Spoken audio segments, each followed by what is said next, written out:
कोशिश करके वहां तक पहुंचने की कोशिश किया हूं जहां से आपको ये दिखा सकूं कि गर्भगृह कहां बना है, क्योंकि सबके मन में ये जिज्ञासा है। सब लोग ये देखना और जानना चाहते हैं कि भगवान का गर्भगृह कहां बना है, कहां रामलला विराजमान होंगे। तो ठीक सामने जो मंदिर का हिस्सा दिखाई दे रहा है वो गर्भगृह का हिस्सा है। और इस गर्भगृह को बिल्कुल जो शास्त्रों के में जो वर्णन है, शास्त्र में जो गर्भगृह के निर्माण की जो प्रक्रिया और बताई गई है, जो तरीके बताए गए हैं, उसी तरीके से गर्भगृह का निर्माण यहाँ पर किया जा रहा है। और गर्भगृह को अष्टकोणीय बनाया जा रहा है। अभी ये अष्टकोणीय क्यों है, इसके पीछे भी कारण है कि भगवान विष्णु के अवतार भगवान राम हैं, अष्टभुजा, तो अष्टकोणीय गर्भगृह हो। और गर्भगृह में शुद्ध रूप से मकराना के मार्बल का उपयोग किया गया है बनाने के लिए। और जो जानकारी ट्रस्ट की तरफ से दी गई कि गर्भगृह के मार्बल को छांटने में उन्हें काफ़ी वक्त लगा, क्योंकि सबकी इच्छा थी, सब चाहते थे कि बिल्कुल सफ़ेद संगमरमर का उपयोग गर्भगृह में हो, ताकि भगवान राम जब वहाँ विराजें और जब उनका दर्शन करने के लिए लोग आएँ तो उन्हें एक भगवान राम की भव्यता और सौम्यता दोनों ही वो को देख सकें, एहसास कर सकें। और गर्भगृह को पूरी तरीके से स्वर्ण मंडित किया जाएगा, यानी सोने से सजाया जाएगा, सोने से मढ़ा जाएगा। और सबसे बड़ी बात कि भगवान राम सूर्यवंशी हैं, इक्ष्वाकुवंशीय हैं, तो यहाँ आधुनिक विज्ञान का सहारा लेते हुए इस तरीके के यंत्र लगाए जाएंगे कि प्रति वर्ष रामनवमी के दिन ठीक 12 बजे सूर्य की रोशनी भगवान राम का अभिषेक करें।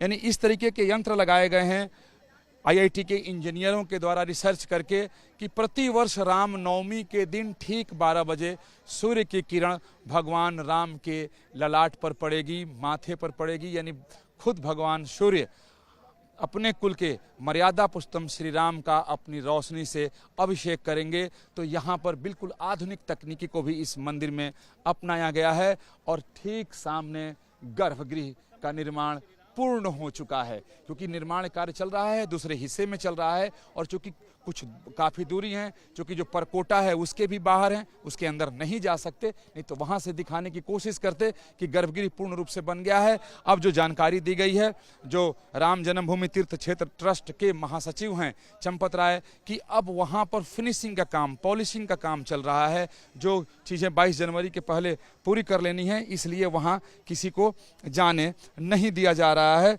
और सबसे बड़ी बात है, जो मंदिर का जो मार्बल का उपयोग किया गया है, जो फर्श में मार्बल लगाए जाएंगे, वो लगभग 95,300 वर्ग फीट जो मार्बल है वो फर्श में लगाया जाएगा। तो इससे आप अंदाजा लगा सकते हैं कि कितने बड़े क्षेत्र में, कितने बड़े एरिया में ये निर्माण कार्य चल रहा है। और ये सिर्फ मंदिर जो बन रहा है, सिर्फ मंदिर ही नहीं, पूरे राम जन्मभूमि तीर्थ क्षेत्र जो है, जो ये राम जन्मभूमि है 70 एकड़ का है।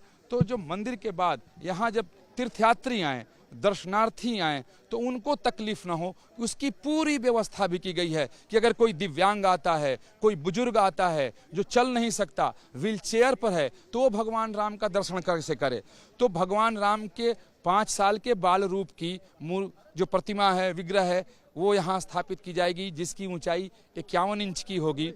और वो लगभग 31 फीट से 30 से 31 फीट की दूरी से भी साफ तौर पर दिख सके, ऐसी व्यवस्था है। लेकिन दिव्यांगों के लिए यहाँ पर लिफ्ट लगाए जा रहे हैं, रैंप बनाए जा रहे हैं, और यहाँ पर व्हील चेयर से आने वालों के लिए भी विशेष प्रबंध किए जा रहे हैं, ताकि किसी भी तरह के राम भक्त यहाँ आए, कोई भी सनातनी आए, तो वो रामलला का दर्शन करे। अगर कोई दिव्यांग मंदिर में दर्शन करने के बाद परिक्रमा करना चाहता है, कि सनातन धर्म में परिक्रमा का अपना महत्व है, और परिक्रमा का महत्व तो इतना है कि अगर आप मंदिर में दर्शन न कर सकें, सिर्फ परिक्रमा कर लें, तो पूर्ण लाभ मिलता है, पूर्ण फल मिलता है।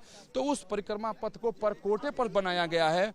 जो प्रथम नीचे के हिस्से में तो दूसरे ढंग के कार्यालय और ऑफिसेस बनेंगे, लेकिन ऊपर परिक्रमा पथ है जो सीधे मंदिर के पश्चिमी तरफ से वो लिफ्ट के जरिए जुड़ेगा, और उस पर दिव्यांगजन उस परिक्रमा पथ पर लिफ्ट के जरिए जाकर के अपनी परिक्रमा पूर्ण कर सकेंगे। सामने भव्य और दिव्य राम मंदिर का निर्माण हो रहा है। 22 जनवरी को प्राण प्रतिष्ठा होगी, मशीनें चल रही हैं, शिलाएं अनगिनत असंख्य शिलाएं यहाँ पर रखी हुई हैं।